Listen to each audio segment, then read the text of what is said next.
Dude, sick Honda, bro. Well, it's a fucking Acura, first of all.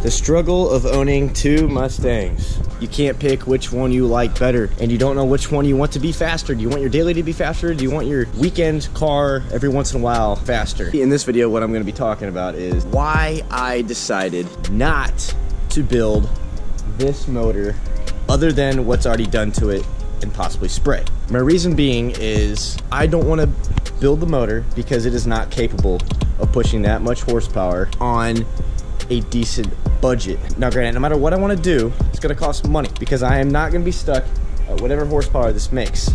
Now subscribe if you want to see it dyno tuned, because I am going to be getting it dyno tuned soon because I got cams installed. So definitely hit that subscribe button. When this motor is done, and I mean it's shot, there's a rod knock, something bad happened, the motor is no longer usable, or it's just not feasible for me to do because it's not cost efficient, I plan on doing a motor swap. Now I don't know exactly what motor I want to do. I really want to do a Coyote motor because I have a Coyote already and I know what they're capable of, and they are fun stock. They're really fast stock. Like, for what you get, it's good bang for the buck. Now granted, it is going to be a pretty penny. Now it's probably going to cost, I'm just going to rough estimate 10 grand. Now it could be more, it's probably more, but that's a lot of money. But you guys might be thinking, 10 grand, that's a lot of money. Why won't you just supercharge this? It's not worth it to me, because if I supercharge it, it'll be close to like 6 grand. Then if I'm doing that, that motor's me pushing it. That's gonna be it. That's gonna be at its limits and no more power. I'm capped out basically, and I don't want to be capped out. I want to be able to make more power than 400 eventually. Now my Coyote already comes stock with more than 400 to the crank. That being said, a Coyote sounds like a good platform. What I would do is basic bolt-ons. I'd be pushing a decent amount of power. Now if I wanted to supercharge that, I'm not capped out at 400 horsepower. I can supercharge that and make maybe 100 more horse. That's a lot of horsepower. Then yes, I'm getting into high money territory. If I want to forge the internals, that would be a lot of money. You just completely build a motor, in other words. So that would be expensive, but at the same time, I wouldn't be taking 2 steps back, 1 step forward, if you get what I'm saying. Because if I were to do that with this motor, and then that motor's done, then I'm buying a Coyote on top of the amount of money I spent on this motor if I were to build that. So that would just be silly. But again, like I said, I'm not 100% sure or certain I want to do a Coyote. What motor would I want to do? Possibly an LS. Now before all the haters get in there, all the Chevy haters, Gay! an LS is a good bang for the buck.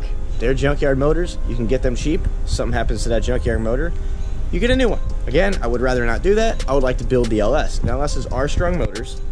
They're capable of pushing a decent amount of horsepower, and they push power with minimal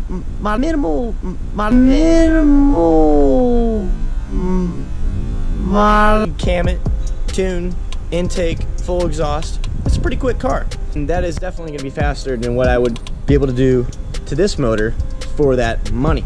Now money is a big thing, and I know a lot of people, Ford, Chevy guys, you guys have to remember, this is costing money out of my pocket. I had to do something that is somewhat reasonable. Now again, you could do the argument modifying your car is not reasonable at all, it's a waste of money. It is, it's a big waste of money, but that's also something I'm into. But at the same time, I still want to have fun, but in order for me to have fun, I have to be able to afford it. So LS possibly. So it's LS or Coyote. I don't know, LS1, LS2, I don't know which one yet. Whatever one I can find for a good price. Again, that is going to be in the future, hopefully not soon, meaning this motor will be lasting me with the cams and spray, but I am prepared for it to blow up and do a new motor. These cars may not have the best motors for the 2 valves, but they sound great. These are one of the best sounding cars you could possibly listen to. That is my thought. Leave a comment down below on what you guys think, and thank you for watching. Subscribe, hit that like button. Take care, guys. Peace out.